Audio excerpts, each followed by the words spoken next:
All right. Welcome to Return to the Father. Today is another continuation of the Imitation of Christ. Today I will be reading through Book 1, chapters 10, 11, and 12.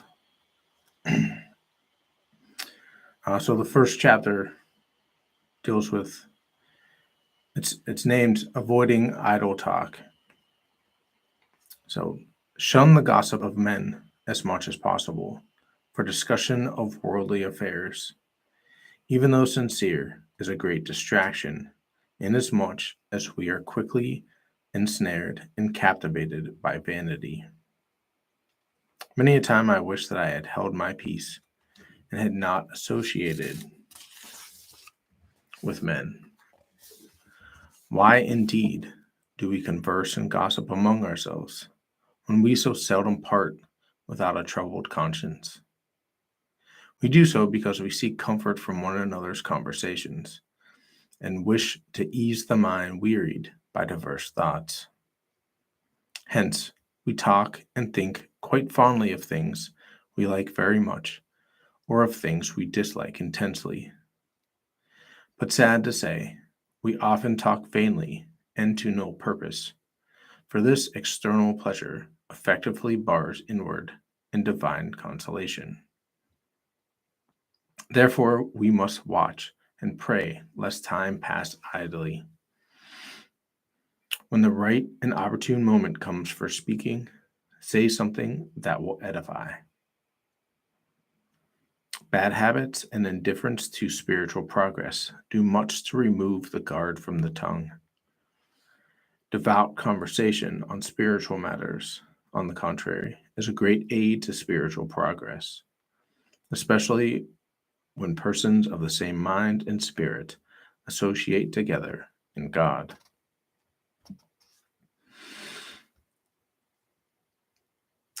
So what comes to mind for me with this is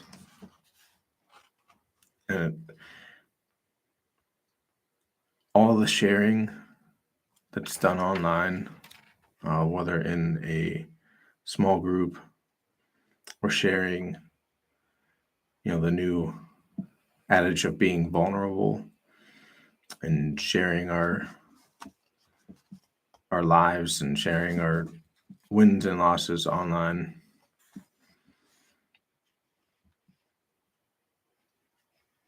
How much that falls into this. Like, what are we talking about? Why are we sharing that information? And I'm just as guilty as any. But if we pull back and think about it, like, what is the purpose? What is the aim? I mean, it says, it's a great distraction as we are quickly ensnared and captivated by vanity, which social media is nothing more than. Because what percentage of people actually meet in person and discuss the things that they share online?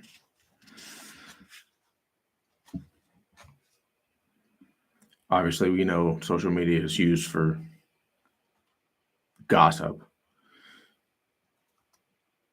if nothing else.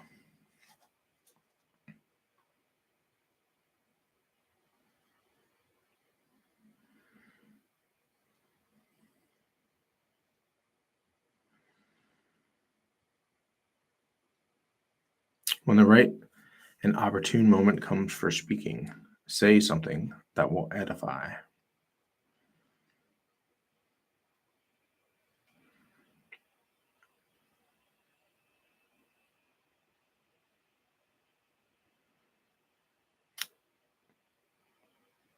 Bad habits and indifference to spiritual progress do much to remove the guard from the tongue. If I can relate that sentence back to myself, when I thought I was on the path to spiritual progress, like I mentioned in previous videos, delving into different denominations and spiritual practices in the New Age and Eastern religions, let's say, and bought into the whole vulnerability.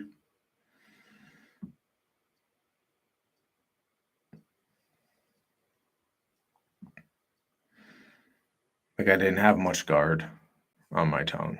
Thinking back to those times, there were many conversations that I had with different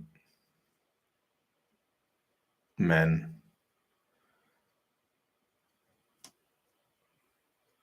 shared many things, and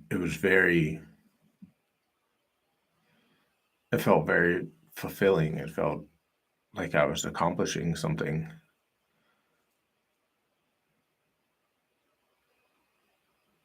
And now I don't talk to those men anymore.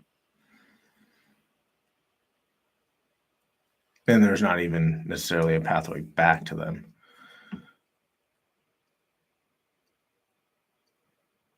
And so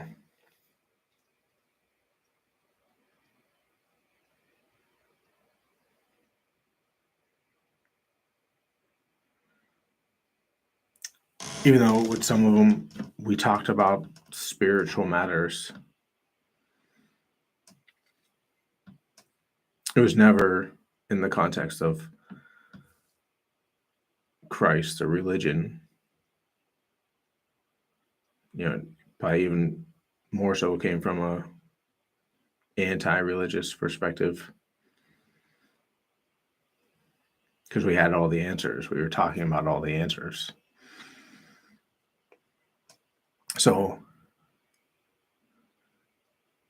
while I buy into vulnerability to the extent that when it's appropriate in the right set and setting and with the right person,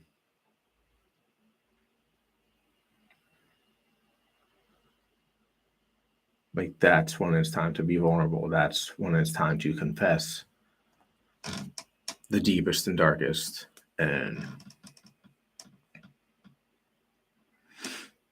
find your way out of the darkness of your own mind. All right, so that's my thoughts on chapter 10. So chapter 11, acquiring peace and zeal for perfection. That word, perfection.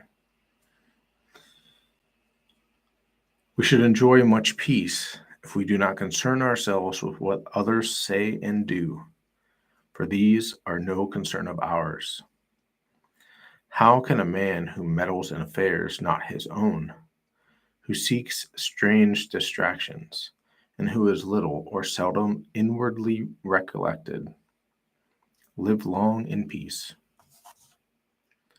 Blessed are the simple of heart, for they shall enjoy peace in abundance. Why were some of the saints so perfect and so given to contemplation?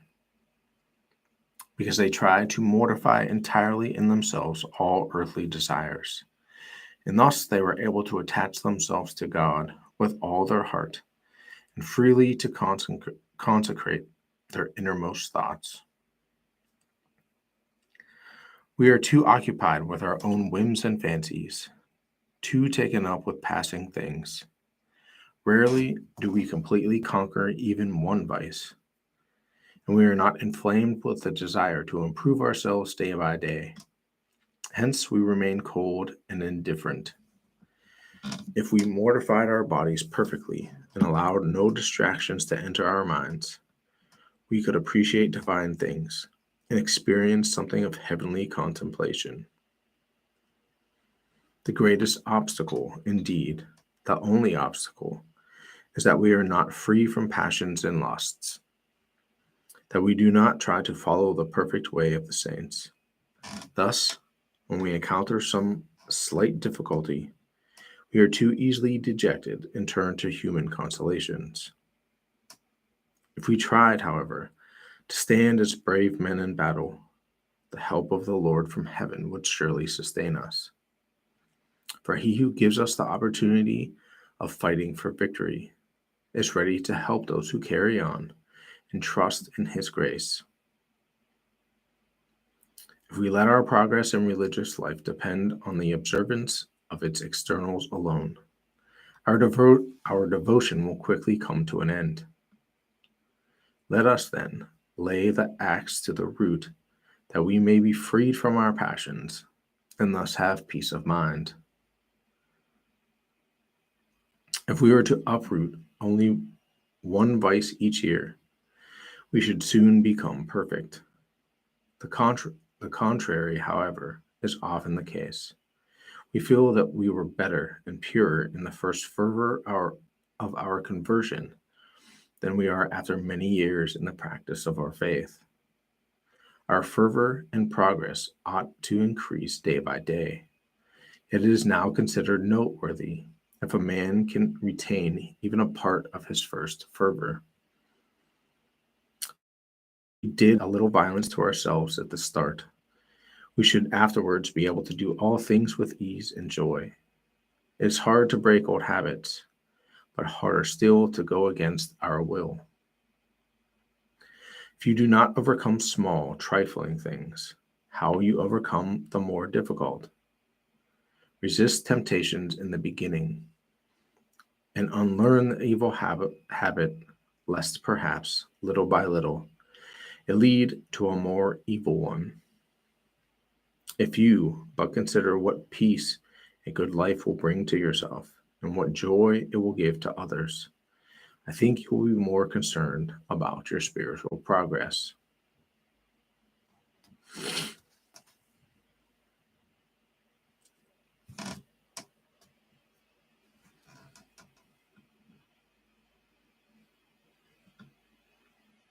How much do we think, or how often do we think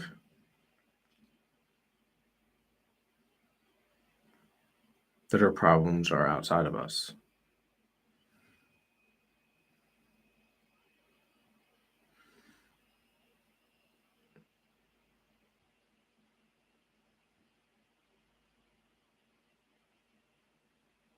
It's only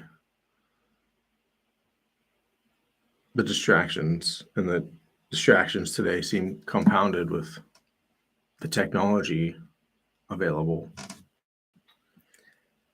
There's many whims and fancies that can pull us away, even more so, at least it feels like, even more so than before we had this technology. And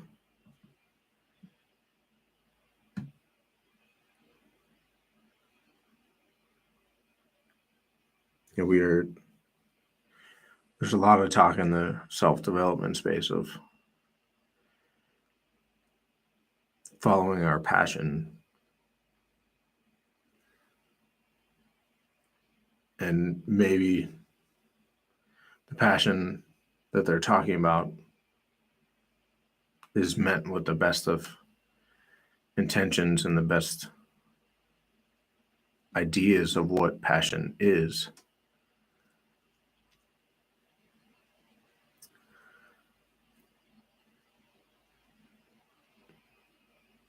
But I think it could be very misguided, very easy to misinterpret. And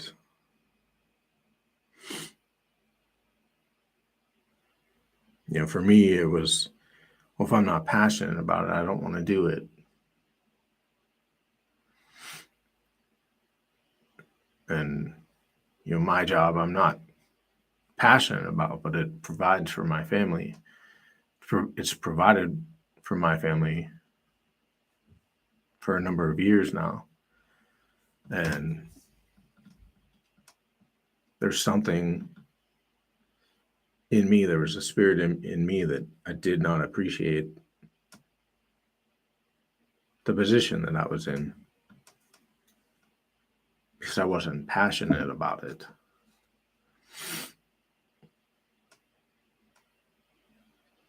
And passion is a fleeting feeling. It can only, even, when I think of somebody who's passionate about something, that gets to do something that doesn't feel like work, like I think of an athlete that gets to play a game and get paid a lot of money to do so. But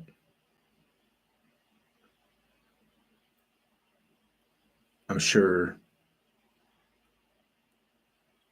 and we're all human and we all fight the same temptations. Fighting the temptation to,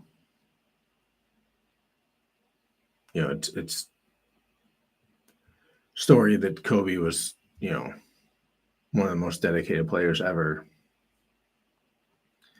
and up early and at the gym late, and motivational guys like David Goggins, who he fights to stretch for 2 hours a day or go for his early morning runs. Like, from all externals, those guys could sit back and, very successful monetarily, didn't need to go to work to put food on the table. But yet they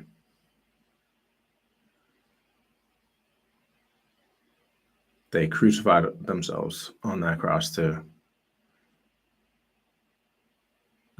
crucify that want to be comfortable, and went to work for what they found important, whether they felt like it or not.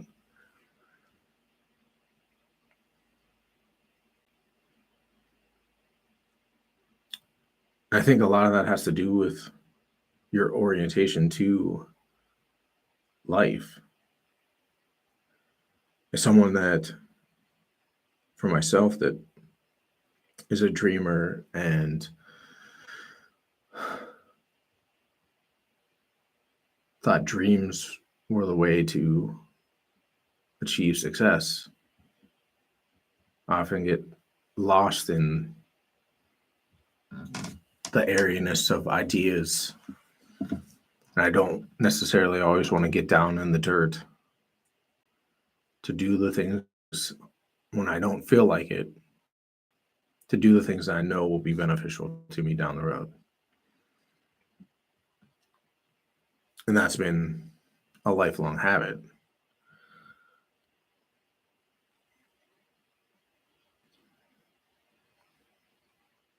But like it says here, if we tried, however, to stand as brave men in battle, the help of the Lord from heaven would surely sustain us.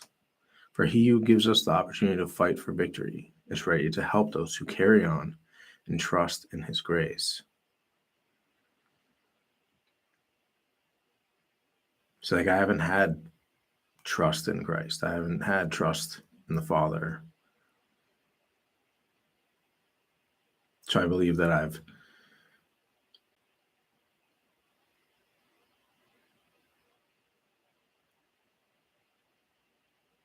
it's one of the things that has led me to forego the future for the present moment.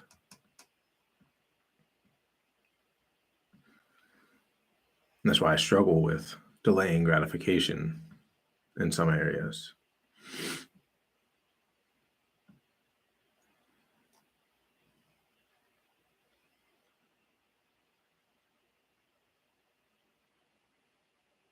So that's the one thing I'm personally working on. If you do not overcome trifling things, how will you overcome the more difficult?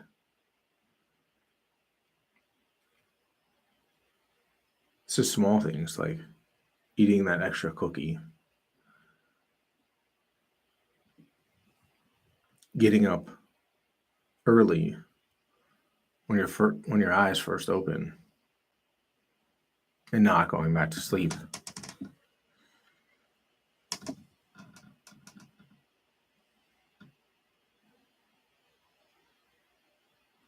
Just those small things each and every day.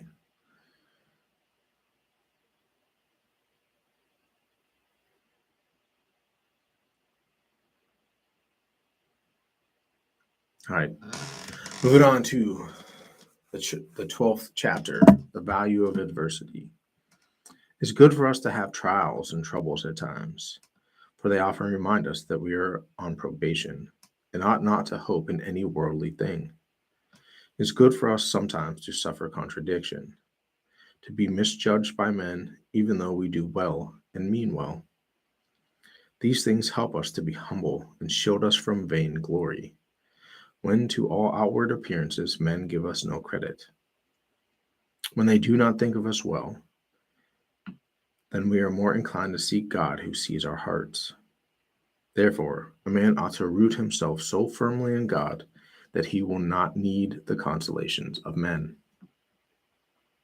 When a man of good will is afflicted, tempted, and tormented by evil thoughts, he realizes clearly that his greatest need is God, without whom he can do no good. Saddened by his miseries and sufferings, he laments and prays. He wearies of living longer and wishes for death, that he might be dissolved and be with Christ. Then he understands fully that perfect security and complete peace cannot be found on earth.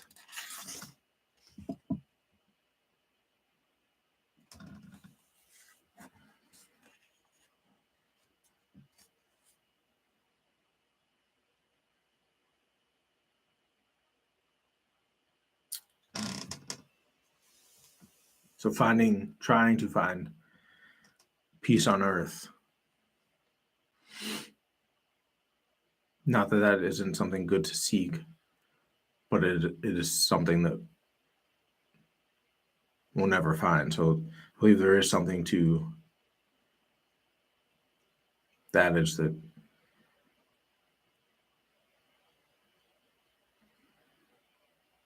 it's better to be a warrior in a garden than a gardener in a war.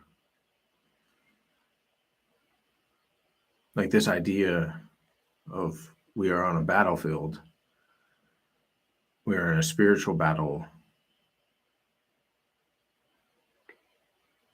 While I've in my later years come to realize that that's, I think, the best and proper orientation to life. It's not something that I've walked in. That's not how I've lived my life up to this point. So changing that mode, flipping that switch is something that I'm trying to find the heart for.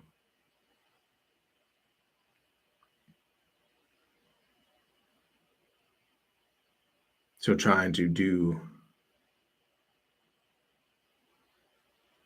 intentionally suffer a little bit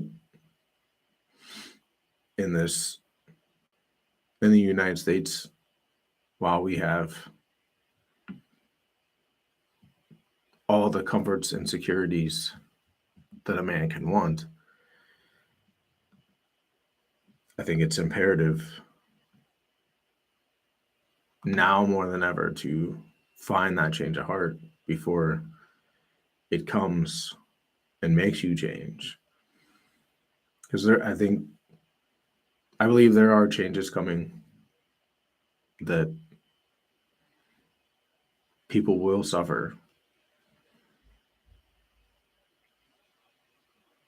and not know how to deal with it.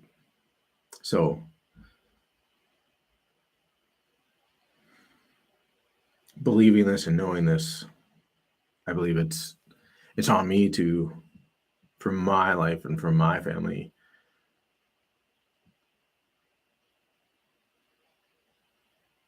implement,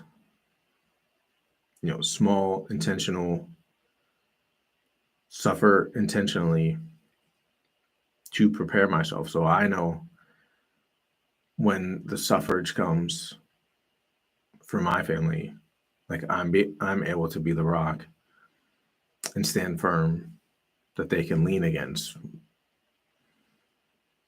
And I think that's at least one of the values of adversity.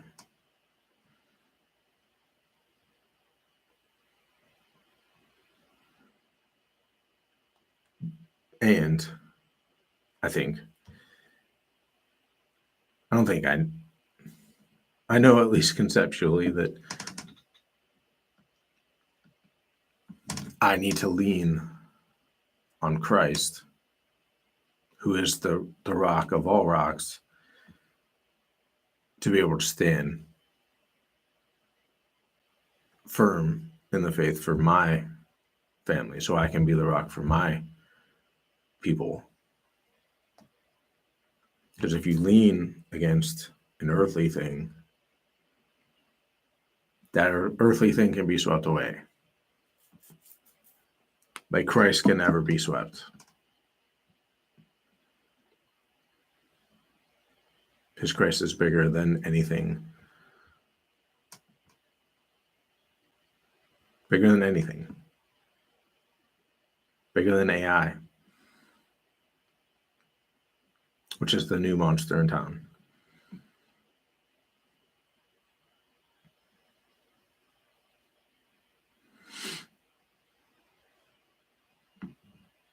So lean on Christ and be the rock for yourself and your family. And we'll move on tomorrow.